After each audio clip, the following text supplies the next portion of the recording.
de vocês. Como sempre digo, é um privilégio para mim que vocês possam separar um tempo para se dedicar ao aprendizado e crescer no estudo das Escrituras de maneira saudável. Para quem ainda não me conhece, meu nome é Eduardo Yosef e de Israel continuamos estudando o livro de Gênesis. Já passamos por Daniel, por Apocalipse e desta vez começamos desde o princípio.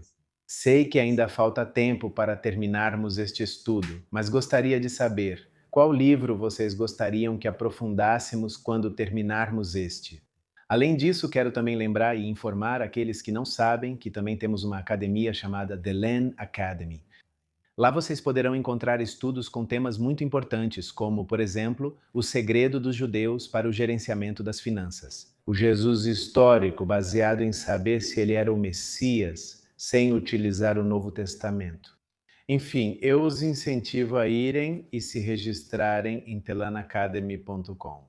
E como sempre, também quero agradecer pelas mensagens que recebemos de muitos de vocês, não só no canal de Vozes de Israel, mas também no e-mail da rede WhatsApp Amigos de Israel.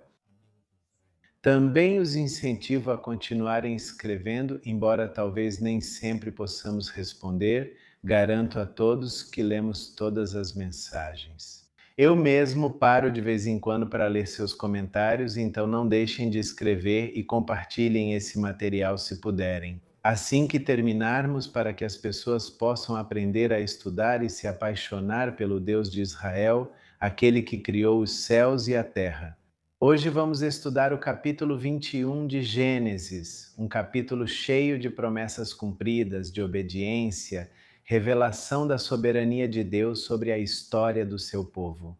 Mas antes de ler o capítulo, é importante lembrar que já se passou um quarto de século desde que Deus fez as promessas a Abraão em Gênesis 12, promessas como aquela de que através de seus descendentes todas as nações da terra seriam abençoadas. Lembremos que a implicação dessa promessa era que Abraão teria filhos, mas até agora Sarai não tinha tido nenhum sequer. Abraão já tinha um filho, Ismael, mas ele havia nascido da serva de Sarai, Agar. Alterando as coisas em sua forma original, quero lhes dar uma informação. Não sei se vocês sabiam que no idioma original, quando se fala sobre o tempo determinado, soa como Samuel. Algo que vamos ler neste capítulo é bem profundo, quando a Escritura diz que Deus visitou Sara no tempo determinado. Ele utiliza a palavra moed, a mesma palavra que é usada para as festas fixas ou festas solenes, aquelas do livro de Levítico. Isso quer dizer que quando se trata de moed, tempo determinado, é algo exato. Ou seja, nunca chega cedo nem tarde, mas sim no momento exato que ele mesmo estabeleceu. É importante entender isso porque nos mostra que o nascimento de Isaac não é apenas um milagre, mas sim um cumprimento perfeito dentro do relógio profético de Deus. Agora sim, vamos ler juntos o capítulo 21. Diz assim. Adonai visitou Sara, como havia dito, e Adonai fez com Sara como lhe havia falado, e Sara concebeu. E deu a Abraão um filho em sua velhice, no tempo que Deus lhe havia dito, e Abraão chamou. O nome de seu filho que lhe nasceu, que Sara lhe deu à luz, foi Isaque, e Abraão circuncidou seu filho Isaque ao 8º dia, como Deus lhe havia ordenado. E Abraão tinha 100 anos quando seu filho nasceu. Então disse Sara: Deus me fez rir, e todo aquele que ouvir isso rirá comigo. E acrescentou: Quem diria a Abraão que Sara amamentaria filhos? Pois lhe deu um filho em sua velhice. E o menino cresceu e foi desmamado, e Abraão fez um grande banquete no dia em que Isaque foi desmamado. Portanto, disse Abraão: Expulse esta serva e seu filho, porque desculpe. E Sara viu que Agar, a egípcia, que ela tinha dado a Abraão como esposa, zombava de seu filho Isaque. Portanto, Abraão disse: expulse esta serva e seu filho, pois o filho desta serva não herdará com Isaque, meu filho. Essa palavra pareceu muito grave para Abraão por causa de seu filho. Então Deus disse a Abraão: não te pareça grave por causa do menino e dos teus filhos? Em tudo o que Sara te disser, ouve a sua voz, porque em Isaque será chamada a tua descendência. E também do filho da serva, farei uma grande nação, porque ele é teu descendente. Então Abraão se levantou muito cedo, pegou pão e um odre de água e os deu a Agar, colocando-o sobre o ombro dela, e entregou-lhe o menino e a despediu. E ela saiu e andou errante pelo deserto de Berseba, e acabou a água do odre. E colocou o menino debaixo de um arbusto e foi sentar-se em frente, a uma distância de um tiro de arco, porque dizia: não verei quando o menino morrer. E quando ela se sentou em frente, o menino levantou a voz e chorou. E Deus ouviu a voz do menino, e o anjo de Deus chamou Agar do céu e lhe disse: o que é com você, Agar? Não temas, porque Deus ouviu a voz do menino onde ele está. Levante-se, pegue o menino e segure-o com a sua mão, porque eu farei dele uma grande nação. Então Deus abriu os olhos dela, e ela viu uma fonte de água, e encheu o odre de água, e deu de beber ao menino, e Deus estava com o menino. E ele cresceu e habitou no deserto, e tornou-se arqueiro, e habitou no deserto de Parã, e sua mãe lhe arranjou uma esposa da terra do Egito. Aconteceu naquele mesmo tempo que Abimeleque e Ficol, o príncipe do seu exército, falaram com Abraão, dizendo: Deus está contigo em tudo o que fazes. Agora, pois, jura-me aqui por Deus que não faltarás comigo, nem com meu filho, nem com meu neto. Mas que, conforme a bondade que eu tive contigo, tu farás comigo e com a terra onde tens morado. E Abraão respondeu: eu jurarei. E Abraão repreendeu Abimeleque por causa de um poço de água que os servos de Abimeleque lhe haviam tomado. E Abimeleque respondeu: não sei quem fez isso, nem tu me informaste, nem eu ouvi falar disso até hoje. E Abraão tomou ovelhas e bois e deu a Abimeleque, e ambos fizeram um pacto. Pago, Abraão, passos do 3 a cabra. O que significam essas 7 cordeiras que você colocou lutam? E ele respondeu que essas 7 cordeiras você tomará da minha mão para que me sirvam de testemunho de que eu cavei este poço. Por isso chamou aquele lugar de Berseba, porque ali ambos juraram. Assim fizeram um pacto em Berseba, e Abimeleque se levantou junto com Ficol, príncipe do seu exército. E voltaram para a terra dos filisteus, e plantou uma tamareira em Berseba, e invocou o nome de Adonai, Deus eterno, e Abraão morou na terra dos filisteus por muitos dias. Agora que tivemos a leitura do capítulo, quero compartilhar algo que o Senhor me mostrou ao longo de alguns anos sobre as profecias de Adonai. Não é que as pessoas não possam entender o cumprimento delas, mas muitas vezes não as interpretamos de forma literal. As promessas de Deus a Abraão foram literais. Ele as cumpriu de forma literal. Abraão teria um filho de verdade, um herdeiro legítimo, não importando o que as circunstâncias humanas pudessem ditar. E para nós hoje é vital lembrar que as promessas de Deus devem ser tomadas de forma literal. Muitos de nós talvez nos perguntemos, mas o que é isso? Ou melhor, o que é uma promessa literal? Bem, uma promessa literal é uma promessa tomada em seu significado direto, textual e explícito, sem nenhum tipo de interpretação simbólica, alegórica ou figurada. Em outras palavras, literal. Como está escrito, promessa é igual, deve ser cumprida. Ou seja, a promessa literal é igual a uma promessa que deve ser cumprida exatamente como foi expressa. Isso nos ajuda a lembrar que podemos passar por tempos difíceis, mas podemos ter certeza de que, mesmo que o mundo inteiro se volte contra nós, o que Deus disse vai se cumprir, não importa quanto tempo leve. Deus cumpriu sua promessa e Sara teve um filho, a quem chamaram de Isaque. Isaque, você conhece? Significa ele ri.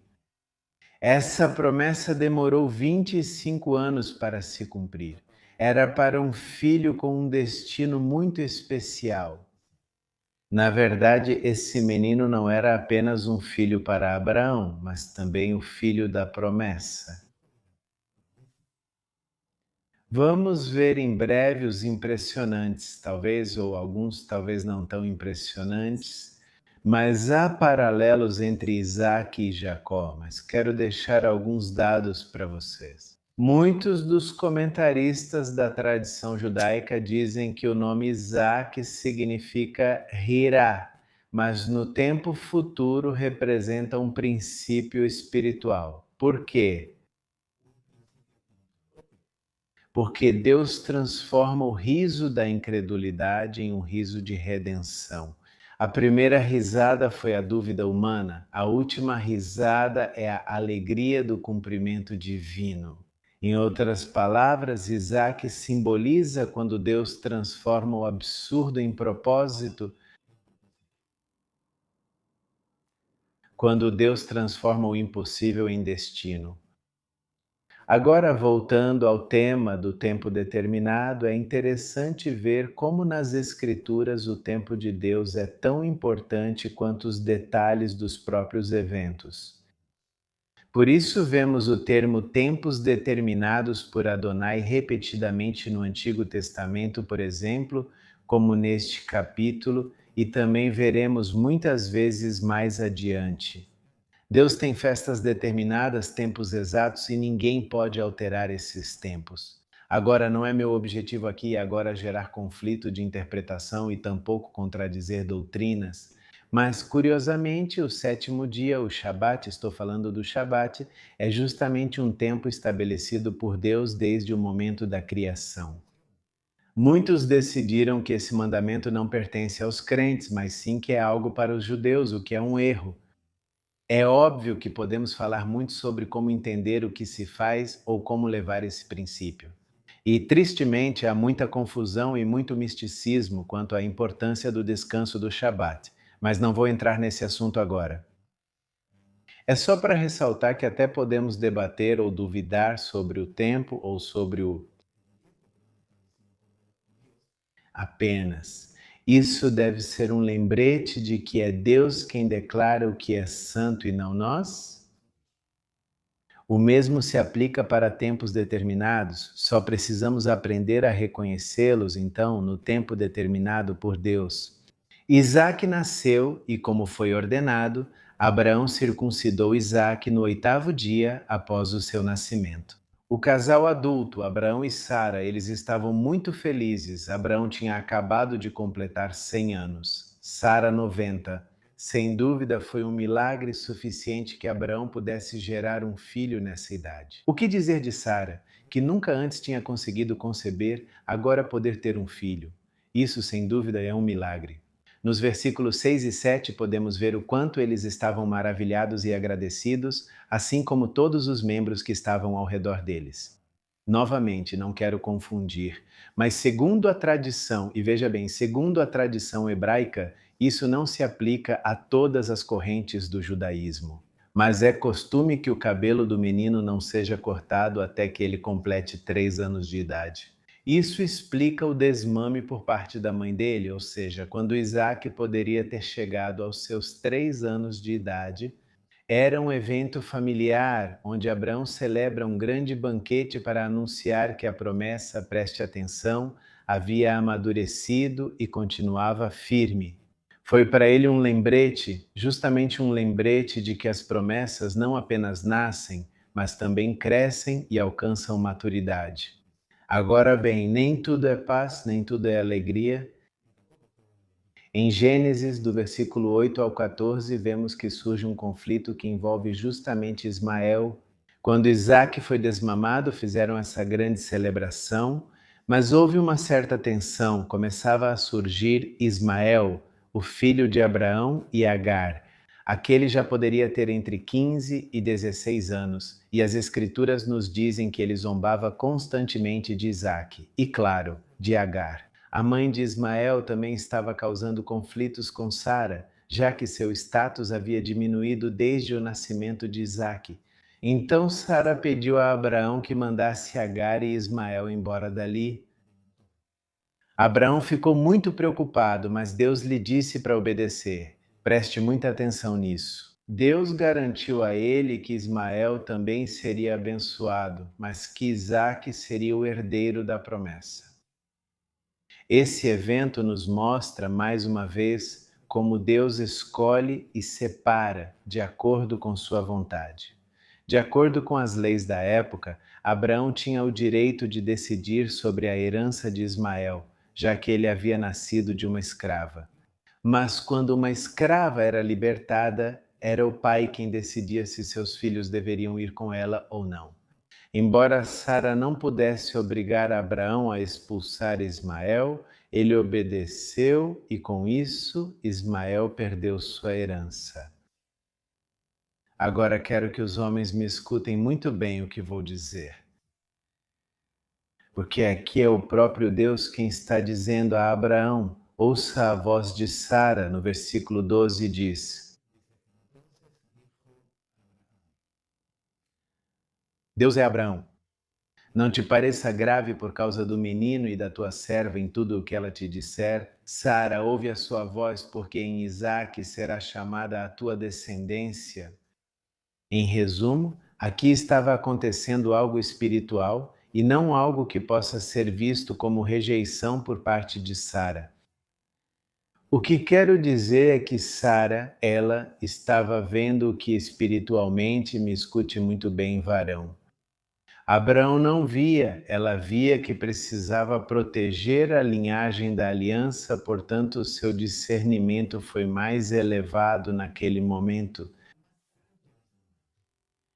Em outras palavras, e isso é para os homens, não pense que quando sua esposa te diz as coisas, ela fala por raiva, nem sempre, ou por ciúmes, ou por desprezo, mas às vezes elas enxergam muito além do que nós conseguimos ver. Elas veem o lado espiritual, aquilo que nós talvez interpretaríamos como ético, sensato, e uma vez que fizermos o que elas nos pedem, então poderemos ver o que Deus vai fazer. Lembremos que depois disso, Deus, em sua graça, promete que Ismael será abençoado. E embora ele não seja o herdeiro da promessa da aliança, Deus diz que ele será pai de uma grande nação. De certo modo, Ismael recebe o que Abraão havia perdido para ele. Parecia que seria para Isaque. Então Deus julgou Ismael pelo que ele era naquele exato momento, não pelo que seria sua descendência. Isso revela um princípio espiritual profundo. Deus te vê pelo que você é hoje, não pelo que os outros acham que você será. Em Gênesis, do versículo 15 ao 21, Deus estende a misericórdia a Ismael. Abraão obedeceu a Deus, aceitou o pedido de Sara e então enviou Agar e Ismael para longe. Isso, sem dúvidas, deve ter sido muito difícil para Abraão. Sabemos que ele amava Ismael, que tinha sido seu filho durante 13 anos.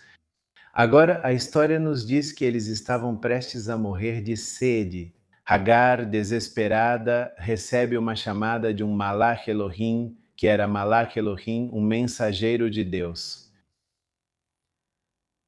Ele diz a ela que Adonai ouviu o choro do menino e promete que fará dele uma grande nação.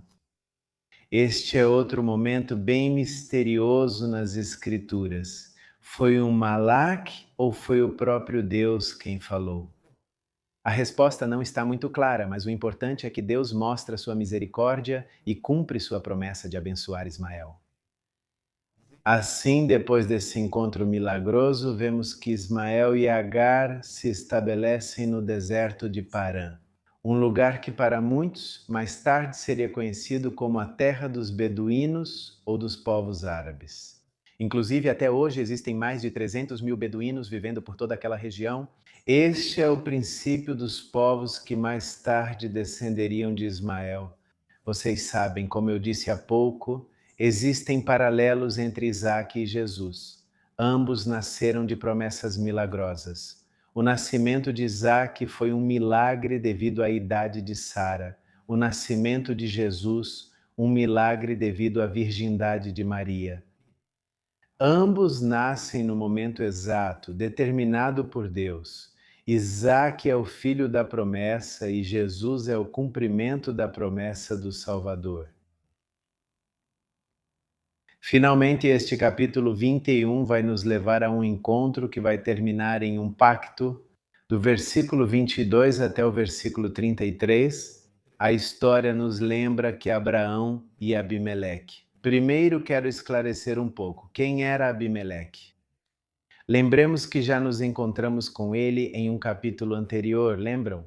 Capítulo 20, falamos sobre isso na semana passada. Lembram daquele que tomou Sara como esposa, Abimeleque? É importante que saibam, não é um nome próprio, mas sim um título. Seria algo parecido com Faraó, no Egito. O nome significa meu pai é rei, Abimeleque, ou pai rei. Este rei representa a autoridade e o poder dos filisteus na região do Negev, ao sul da área de Canaã.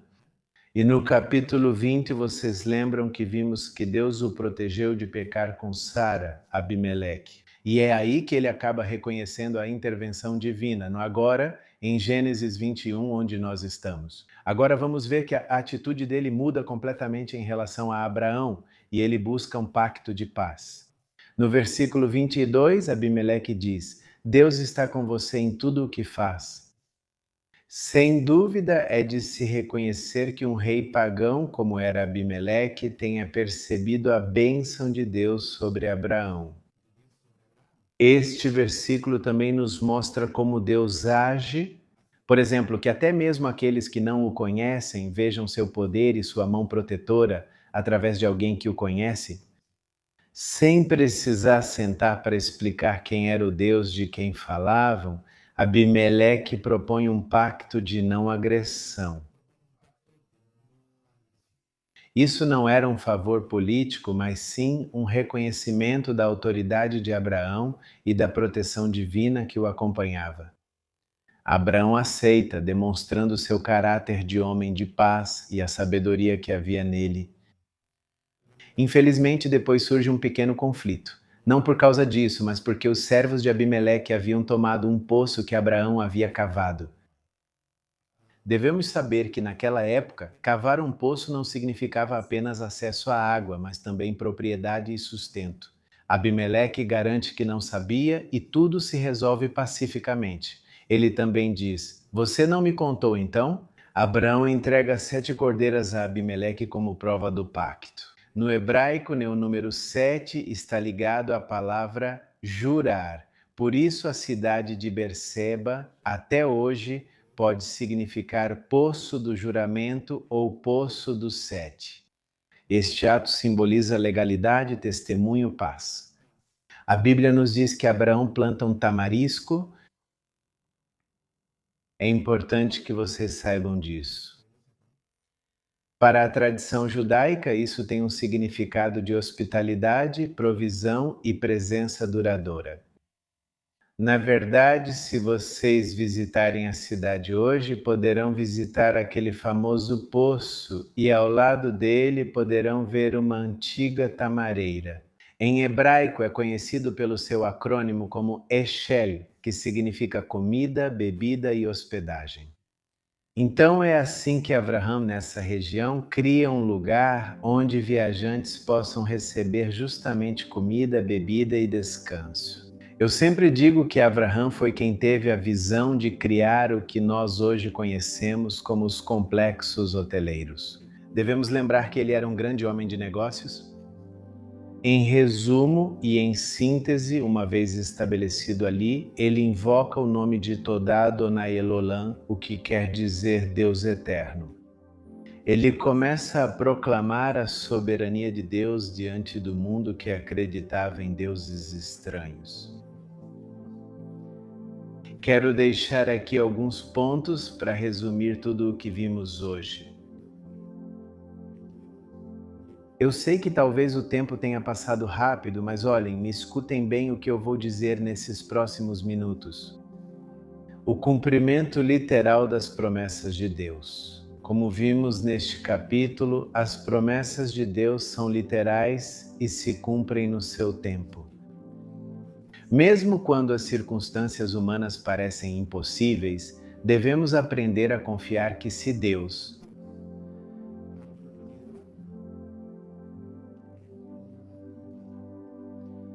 2. A soberania de Deus na escolha. Deus escolhe Isaque, não porque Ismael não fosse importante, mas porque assim ele havia determinado. Isso nos lembra que devemos confiar na soberania de Deus e em seu plano perfeito, mesmo que nem sempre entendamos todas as suas decisões. Ponto número 3. Obediência à vontade de Deus. Embora a decisão de Abraão tenha sido tirá-lo para fora, nós podemos entender que em nossa vida também devemos aprender a obedecer, mesmo que nem sempre compreendamos o porquê. Ofereça a misericórdia de Deus. Embora Ismael não fosse o filho da promessa, Deus o abençoa. E isso nos lembra que, embora Deus tenha um propósito especial para o seu povo, a sua misericórdia é para todos. Deus até faz com que aqueles que não o conhecem reconheçam a sua bênção. Abraão age com integridade, com paz, evitando conflitos desnecessários. A hospitalidade e o testemunho, acreditem, são ferramentas poderosas para mostrar Deus. E podemos lembrar até que Deus sempre vai apoiar aqueles que vivem com retidão. Eu não quero acrescentar mais do que já vimos até aqui. Não sei quanto tempo já passamos, para ser sincero, mas quero parar por aqui, porque depois vamos entrar em outro capítulo, o capítulo 22, que também tem muitos detalhes importantes que podemos aprender para a nossa vida hoje. Aqui, neste capítulo, tentei trazer para vocês informações-chave. Tentei falar um pouco sobre a cultura, um pouco sobre a tradição e um pouco sobre a importância daquela época. E como nós também podemos ser abençoados até os dias de hoje. Nós vivemos, interpretamos e entendemos tudo o que este capítulo tem para nos ensinar. Então eu simplesmente quero deixar para que vocês apenas perguntem a Deus o que Ele quis ensinar para vocês no dia de hoje. E não ser eu quem está dizendo 1, 2, 3, 4 para vocês. Eu tirei coisas para mim e quero que você tire coisas para você e diga: Senhor, o que o Senhor quis me ensinar por meio deste capítulo? Hoje nós vamos continuar na próxima semana com o capítulo 22. Mas quero que você também faça um ato. Quero que pegue este vídeo e compartilhe com outras pessoas, para que outras pessoas também possam entender este capítulo como nunca antes. Mais ainda, que possam entender o livro de Gênesis como nunca antes, que possam entender o capítulo ou o livro completo de Apocalipse como nunca antes. Material nesse canal Vozes de Israel, onde muitos podem ser abençoados. E eu sei disso porque muitos nos escreveram e nos disseram: agora vemos as Escrituras como nunca antes. Agora entendemos Israel como nunca antes. E isso nos anima. Por isso, eu volto a repetir, como disse nos 2 últimos vídeos anteriores, que Vozes de Israel não é um projeto, mas sim um chamado. Um chamado para poder compartilhar as Escrituras de uma maneira saudável, compreensível, na cultura, na arqueologia, na história e, claro, baseado na Palavra de Deus. Então, que Deus abençoe vocês. Permitam-me, como sempre fazemos, que eu possa orar por vocês na língua hebraica. e que o Senhor os guarde, que o Senhor os abençoe.